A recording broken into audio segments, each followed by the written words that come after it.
Panginoon, ituwid niyo po ang aming buhay, paliwanagin niyo ang aming isip, ilayo niyo kami sa aming mga sariling kahinaan, iligtas niyo kami sa masasamang tao, sa masasamang espiritu. At ang buhay namin, Panginoon, ay palawigin ninyo, puspusin niyo ng kahulugan, maging ng kabanalan at kasiyahan. Lord, we ask you to let your power be made real in our lives today. Minister to your people. Iba't ibang mga pangangailangan ng iyong mga anak. Kayo ang kaisa-isang Diyos na aming nais kumatagpo nito. Humihingi kami ng pagpapala ninyo, kalakasan ng aming katawan, tibay ng aming pananalig, at lakas ng aming loob, Panginoon, na mabuhay, hindi lamang na to survive, but also to be victorious and to have glorious lives. Lord, we commit this time to you. Walk in our midst, heal our infirmities, strengthen us. We ask you to be our speaker. In the name of Jesus, your Son, our Lord, we pray. Ang pamagat po ng ating pag-aaral, how you treat God.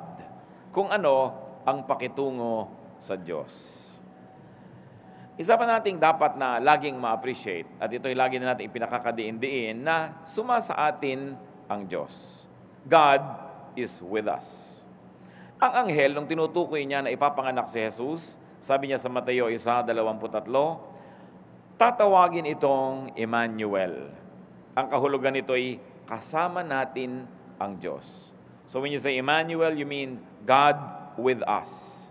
Napakaganda po ng Tagalog dito, sumasa atin ang Diyos. Hindi lang natin kasama, nasa kalooban natin, nakikiisa sa ating espiritu. Diyos na kapisan, kasama, kasambahay natin. Genesis 1:27, nilalang ng Diyos ang tao ayon sa kanyang larawan. Napakadalas po nating banggit-banggitin ang reference na ito, sapagkat ito ang isang kauna-unahang pinakamahalagang katunayan at katotohanan na isinaad sa Biblia, na ang tao nilalang sa wangis ng Diyos. The Spirit of God is in man. The Spirit of man comes from God. Genesis 2:7, ginawa ng Panginoong Yahweh ang tao mula sa alabok, hiningahan niya sa ilong at nagkaroon ito ng buhay. So yung hininga na yun ay hindi lang yung gaseous form of life, but it's also the Spirit of God coming from the essence of God, becoming one with the essence of human beings. Unang Korinto 3:16, hindi ba ninyo alam na kayo'y templo ng Diyos at naninirahan sa inyo ang Kanyang Espiritu? Naninirahan, kapisan, kaisa, suma sa atin ang Diyos. Ano ang kinalaman niyan sa atin pong pag-aaral? Sapagkat kung ano ang pakitungo sa Diyos, ay siya ring pakitungo sa sarili. Kung ang Diyos ay nakikipisan sa atin, kung ang Espiritu ng Diyos ay nasa atin, pwede bang may gawin ka sa Diyos na hindi mo rin ginawa sa iyong sarili? Parang binaril mo ang noo mo, di ikaw ang nasaktan. Tinaga mo ang kamay mo, di ikaw ang nasaktan. Ganon din ang nangyayari sa atin sa bawat gawin natin sa Diyos. Kung minamahal mo ang Diyos, minamahal mo ang iyong sarili. Tinatalikuran mo ang Diyos, kanino ka tatalikod? Di sa sarili mo rin dahil sa iyo nakikipisan ng Diyos. Wala tayong pwedeng gawin sa Diyos na hindi tayo ang aani at hindi tayo ang tatablan noon. Sa atin din mangyayari yon. Pangalawang Samuel 7:1-2. Dahil si David ay nakatira sa isang palasyo, nais din niyang ipagpagawa ng palasyo yung kabanang tipan na sagisag ng presensya ng Diyos. Si David ay panatag ng nakatira sa kanyang palasyo. Sa tulong ni Yahweh, hindi na siya ginagambala ng kanyang mga kaaway. Tinawag niya si Nathan at sinabi, ang tahanan ko'y yari sa cedar, samantalang nasa isang tolda lamang ang kaban ng Diyos. Nahalata ni David na maganda ang trato niya sa sarili niya, pero parang hindi kasing ganda nun ang pagtrato niya sa presensya ng Diyos. At nahalata niya na kung paano niya dapat tinatrato ang sarili, ganoon din sa Diyos. Sapagkat babalik at babalik sa Kanya. Kaya siya ay nagplano na magpagawa ng higit lalong mainam na kanlungan noong kaban ng tipan. He was of course trying to improve the situation wherein the Ark of the Covenant might be housed more appropriately because he was only a human king and yet he lived in a palace. Sa pangalawang Samuel 24:24, na nang si David ay bumibili ng mga hayop upang ihandog sa Panginoon, ay ayaw naman siyang pagbayarin nung kinuhanan niya at pinagpilitan niya magbayad. Sabi sa Biblia, ngunit sinabi ng hari, hindi maaari, babayaran kita. sapagkat hindi ako maghahandog kay Yahweh ng anumang walang halaga sa akin. Kaya't binayaran ni David ang giikang yon at ang toro sa halagang 50 pirasong pilak. Dahil siya'y hari, nung kumukuha siya ng hayop doon sa supplier, ayaw siyang pagbayarin, wag na lang, libre na lang. Sabi niya, ayoko ng mga patiway-tiway dahil yan ay ibibigay ko sa Diyos. Mahal ang Diyos, kaya mahal din ang ibibigay ko sa Kanya. Napakaganda sa salitang Tagalog yung mahal because it means beloved and it also means expensive. Kasi mahal ka, hindi ka bibigyan ng mura. Kasi sa atin, yung mura na inexpensive or cheap, curse din yung huwag mo kumurahin. Kasi pag binibigyan ka ng mura, minumura ka. Pag minamahal ka, binibigyan ka ng mahal. Kaya alam na alam niyo yung tao nagmamahal sa Diyos, hindi niya minumura ang Diyos, hindi mura-mura lang yung binibigay niya. Hindi yung, offering nga pala, ano nga bang natira ko dito, yun. Kung gano'n ang trato mo sa Diyos, ang totoo lang, gano'n din ang trato mo sa sarili mo, hindi mo pinapahalagahan, hindi mo binibigyan ng mamahalin, sapagkat yung Diyos na binibigyan mo, Diyos na nasa sayo rin eh. Diyos na tumutulong sa'yo, Diyos na nagmamahal sa'yo, Diyos na lumikha sa'yo, tapos itatrato mo ng gano'n lang, di sa'yo rin yun babalik. Kaya sabi nitong si David, I'm not going to give God anything that costs me nothing. It's going to be expensive. Ramdam, dama, kasi mahal ko siya. Ano po mga katotohanan dito ang nais nating bigyan ng diin? Ang ginagawa sa Diyos, ang siya ring ginagawa sa sarili. Ang pagpipitagan sa Diyos ay pagpipitagan din sa sarili. Ang gumagalang sa Diyos ay iginagalang din. Pansinin niyo mga kapatid, yung mga bumabasto sa Diyos, nagiging bastusin din sila. Yung mga tumatalikod sa Diyos, tinatalikuran din sila ng maraming magagandang bagay. Yung nagpapahalaga sa Diyos, pinapahalagahan din niya ang sarili niya. Nakakita ka naman ng tao nagpapahalaga sa Diyos tapos naglalakad ng hubot-hubad sa kalye? Sabi niya, mahalaga sa akin ng Diyos tapos bumulwak na yung dibdib niya sa lalim ng kanyang neckline. Hindi, nagpapahalaga ka sa Diyos, ang nagiging ending, pinapahalagahan mo rin yung katawan mo eh. Kasi kahit hindi mo iniisip yan, kahit hindi ka conscious, alam mong nananahan sa iyo ang Diyos. Kaya yung tao nagpapahalaga sa Diyos, pati sa pagkain, hindi nagtitira ng kung ano-ano, hindi burara sa mga gamit. Kasi ang Diyos is God of order. Because the moment you turn your back on God, then you turn your back on the decent part of yourself. Because God is your decency. God is your cover. God is your respectability. And the moment you don't respect God, the first thing you do is disrespect yourself. Tingnan ninyo ang mga tao na tumatalikod sa Diyos. Ang una-una rin tinatalikuran nila yung sarili nilang morality, sarili nilang urbanity, sarili nilang respectability. Because the moment you harm God, you harm yourself. Because God is in you. Marcos 8:38, in a very graphic way, Jesus demonstrated it.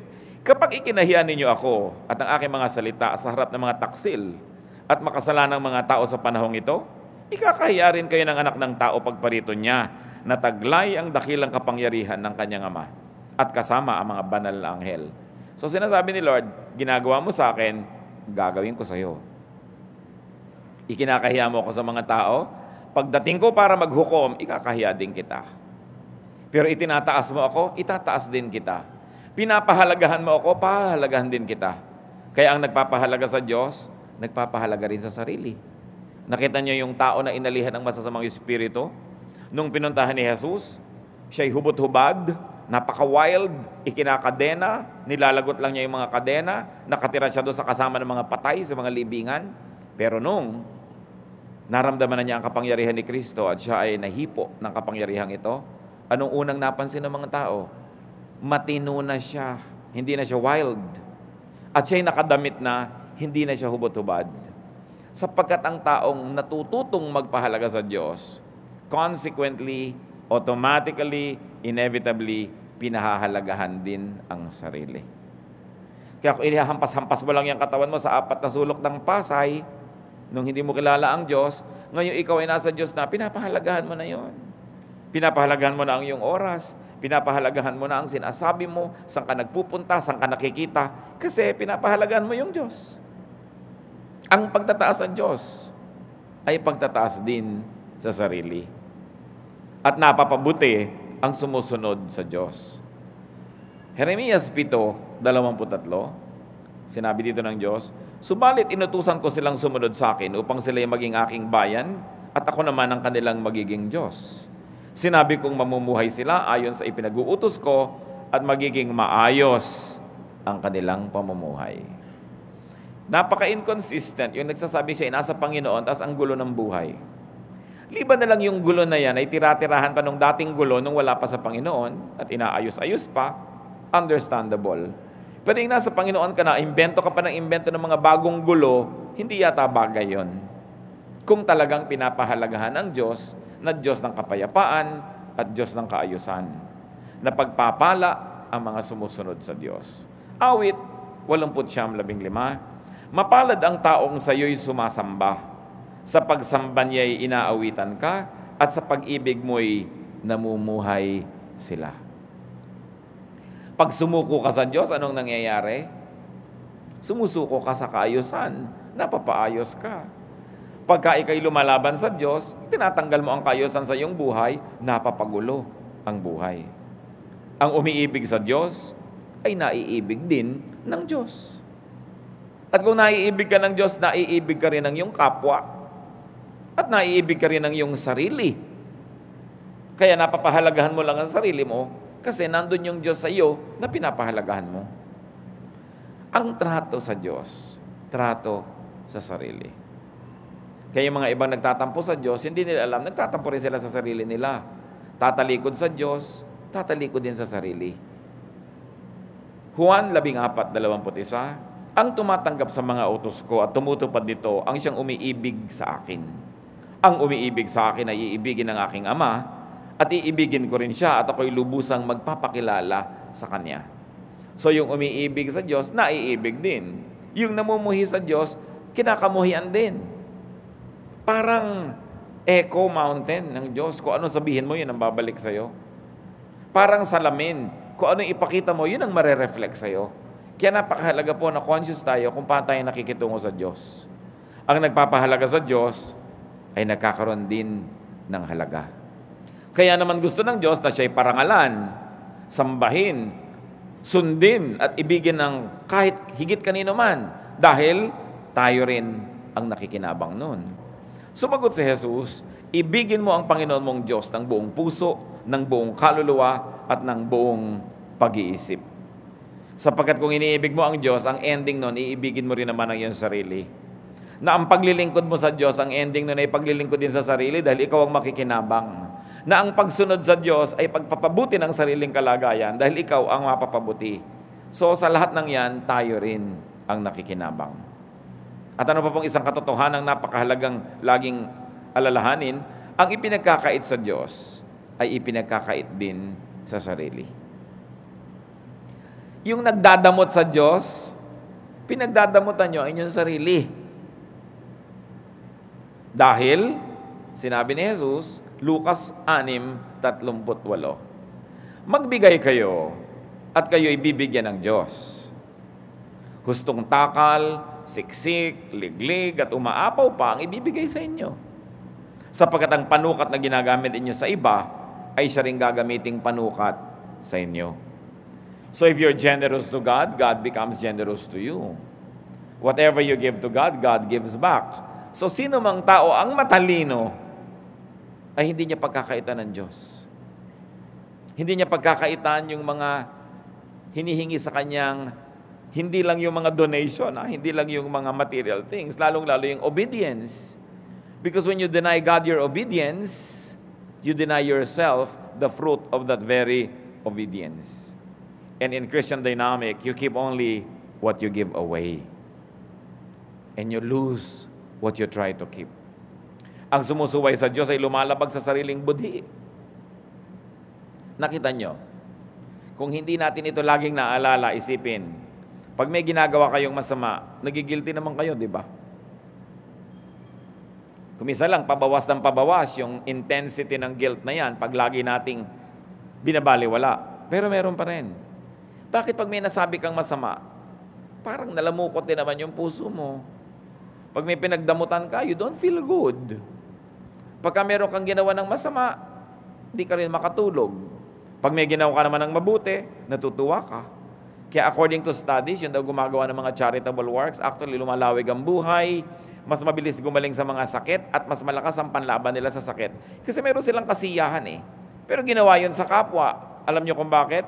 Kasi ang ginawa mo sa kapwa ay ginawa mo sa Diyos. Ang ginawa mo sa Diyos, ginawa mo sa sarili mo. Kaya yung gumagawa ng mabuti sa kapwa, gumagawa ng mabuti sa Kanya. Kung hindi natin ito magawa dahil tayo banal, gawin natin dahil tayo matalino. Dahil alam mo na ang ibinibigay mo sa Diyos ay ibinabalik sa iyo. At ang sumusuway sa Diyos, kinakalaban ng sarili. Kaya may mga tao na nahahati. Hating-hati ang loob. Bakit? Kasi hindi nila sinusunod ang Diyos. Sila na naman ang nahihirapan.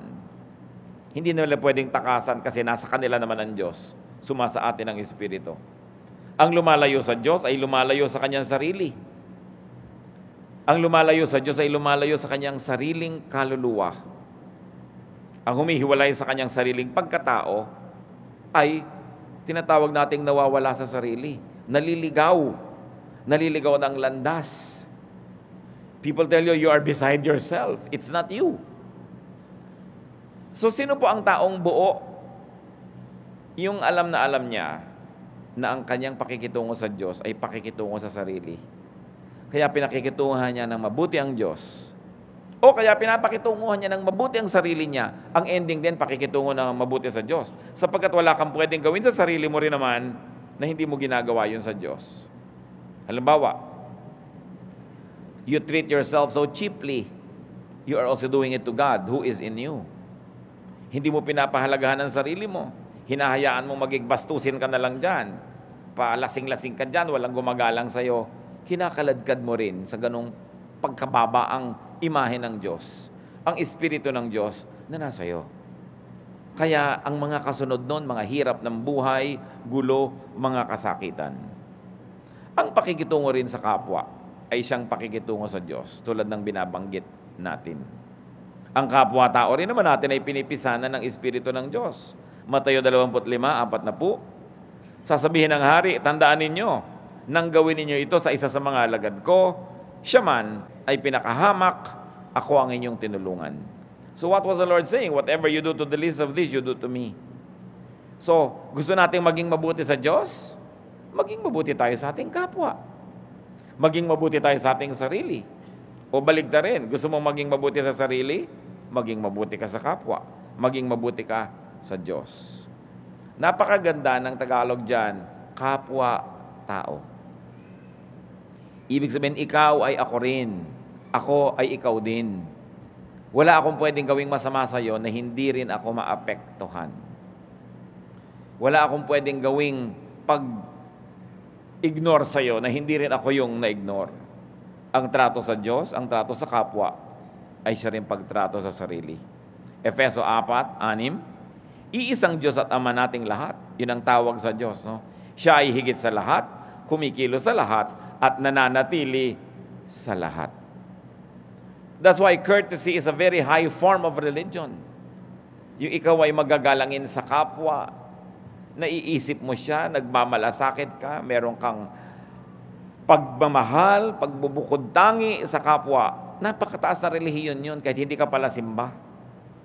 Sapagkat ang pagtrato mo sa kapwa ay pagtrato mo rin sa Diyos. Alangan namang dasal ka ng dasal, dipa ka ng dipa, taas-taas ka ng kamay. Pagkatapos, hindi mo naman pinapahalagahan ng iyong kapwa. Ini-ignore mo siya o sinasaktan mo siya. Anong uri ng relihiyon? Hati ka.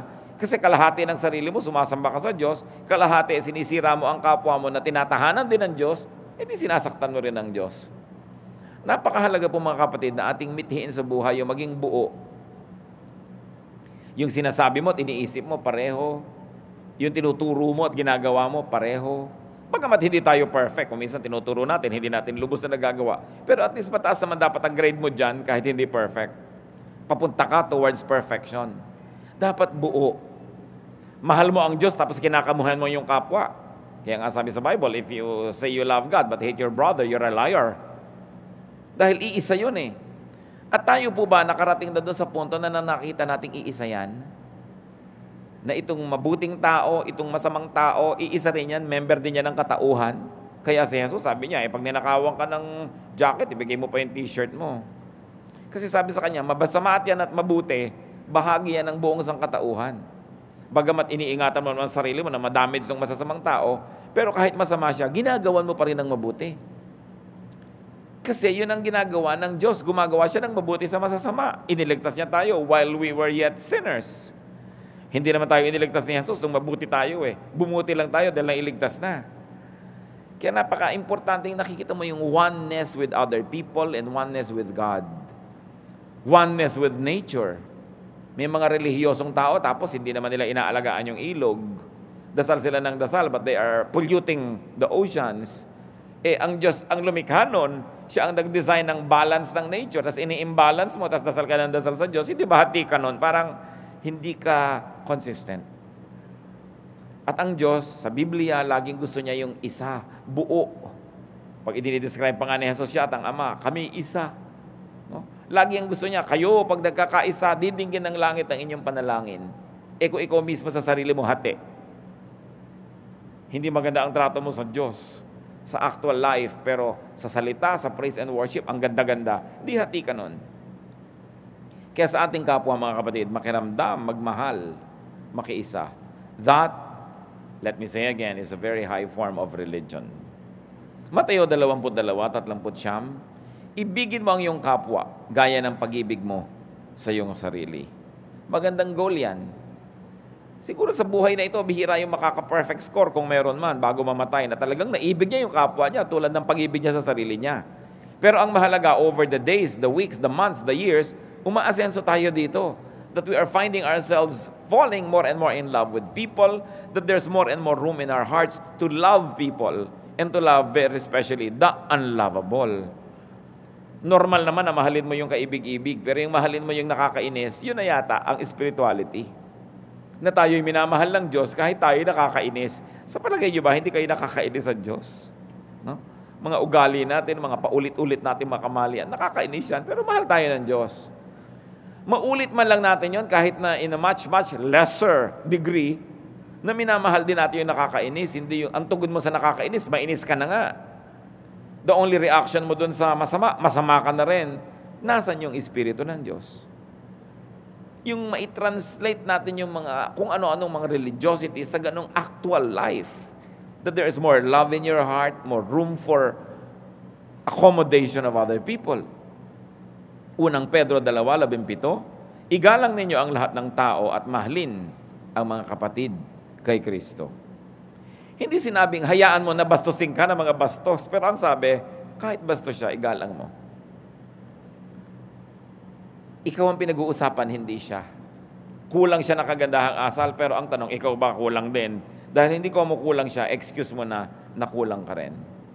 So balik tayo sa ating original na pinag-uusapan, ang pakikitungo sa Diyos. Kumusta mga kapatid ang pakikitungo natin sa Diyos? Kumisan dadalaw lang yung pastor sa bahay nila, hoy, alisin niyo yung mga ashtray, darating si pastor. No?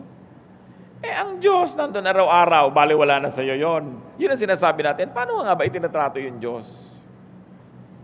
Kuminsan meron kang ginagawa ng mga kabalastugan, pero dumating ang boss mo o dumating ang nanay mo, itatago mo yon dahil gusto mong igalang yung presensya nung dumating. Ang Diyos laging nandyan. Paano mo tinatrato yung presence niya? Patuloy ba tayong gumagawa ng mga pinandidirihan niya? Alam niyo kung bakit yan masama, yung gumagawa ka na nakakadiri sa Diyos? Hindi ka naman iniiwan ng Diyos eh. Doon di tinitiis na lang niya yung nakakadiri. Mabuti pa tayo, pumunta ka sa isang banyo, ang dumi-dumi, isara mo uli, umalis ka, di tapos ang kwento. Meron kang nakita biglang nakakadiri, timingin ka sa iba, yung Diyos, maiiwan ka ba nun? God fills heaven and earth with His presence. So, how do you minister to God? Na pinapaganda mo, inaayos mo yung kapaligiran mo, yung buhay mo, yung puso mo, yung isip mo, na nababasa rin niya, nandun din siya, para hindi siya mandiri. Do we give God pleasure? Yung alang-alang sa Diyos, linisin natin ito. Ayusin natin ito dahil ayaw ito ng Diyos. Yung merong magugulong bahagi ng buhay natin, alang-alang sa Diyos, iayos natin ito. Kasi ayaw niyan yan eh. Yung parang ayaw ng nanay ng ganyang ayos, darating siya, ayusin natin ito. Ganyan tayo, meron tayong respeto sa ating kapwa. May darating na bisita, nagmamadali kang ayusin ang bahay kasi gusto mong igalang yung bisita mo. Do we give God that same treatment? Or because God is invisible, we forget that He is around, and therefore we become insensitive to God's sensibilities. And we offend God left and right. Honor God, and you honor yourself. Wala kayong makikitang tao na talagang totoo na binibigyan niya ng parangalang Diyos na siya man ay hindi nagiging marangal. Kasi pag pinaparangalan mo ang Diyos, una ka nang nagiging marangal din. Pagka pinapahalagahan mo siya, nauuna na rin pahalagahan mo ang iyong sarili. Hindi mo inilalagay sa alanganin, hindi mo inilalagay sa kahihiyan, hanggat maaari. Hindi mo inilalagay doon sa posisyon na ikaw ay magiging parang walang halaga. Pinapahalagan mo ang sarili mo.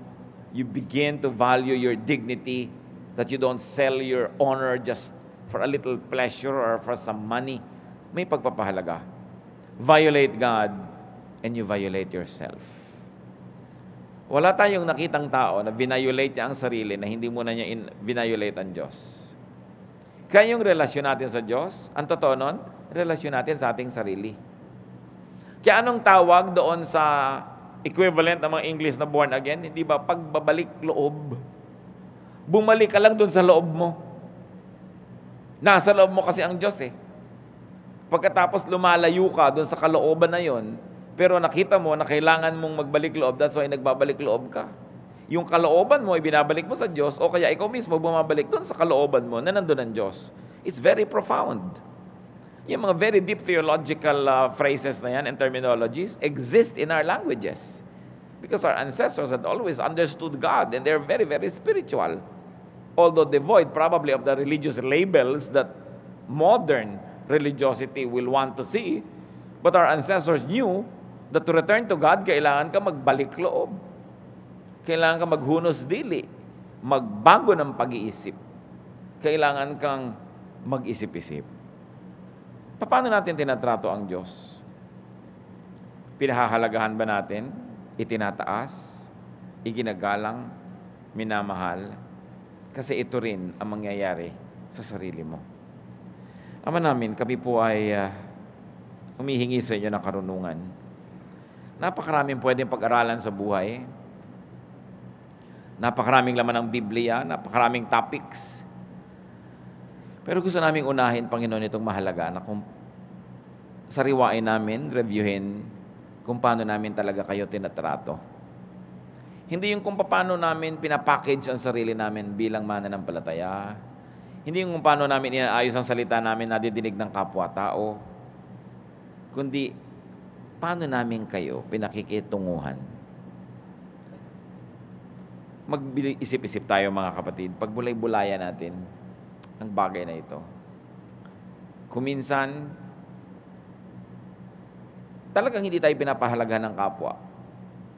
Ang maring dahilan yan kasi hindi naman natin pinapahalagahan ng Diyos. Nawawalan tuloy tayo ng halaga. Minsan nagtataka tayo, bakit tayo sinasalbahe ng kapwa? Pero maaring nauna na tayo na manalbahe sa Diyos eh. We begin a cycle that ends at our doorstep.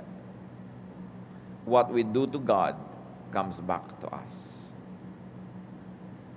Kaya yung mga sobrang lumalayo sa utos ng Diyos, ano nangyayari? Sila mismo ang nasisira. Panginoon naming Diyos, turuan mo po kami. Mga bagay na seryoso kuminsan, mga bagay na kuminsan nakakatawa, mga bagay na magagaan, may bagay na mabibigat, pero lahat ng ito, Panginoon, pagtuturo ninyo sa amin. Nais namin ngayong reviewin, Lord, kung kami nga ba ay gumagalang sa inyo ng tama. Nakikisama ba kami sa inyo tulad ng kuminsan ay kagusto naming makisama sa tao? Ano talaga ang trato namin sa inyo, O Diyos? Ipakita niyo po sa amin. Mag-isip-isip tayo mga kapatid at hilingin natin sa Panginoon kausapin tayo sa ilang saglit ng katahimikan.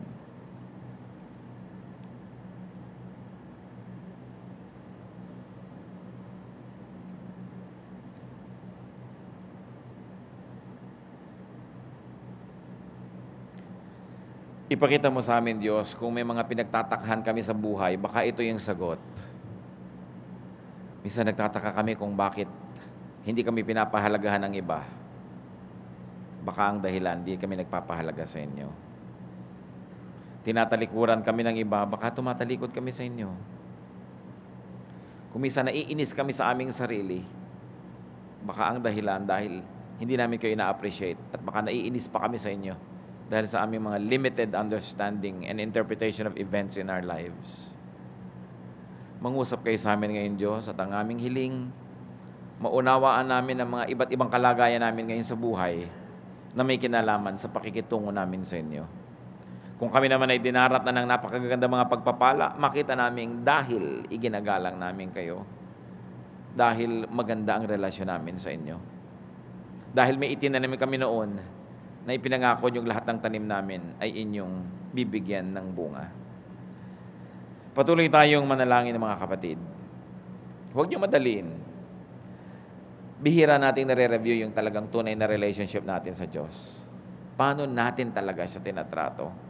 Nalilimutan natin na siya ay may feelings, that God is a person, that God is spirit. So many times we become insensitive and hurt God. And how can you hurt God without hurting yourself in the end? Be with us, O God, in silence. Speak to your people and teach us how we can continue to improve the way we treat you.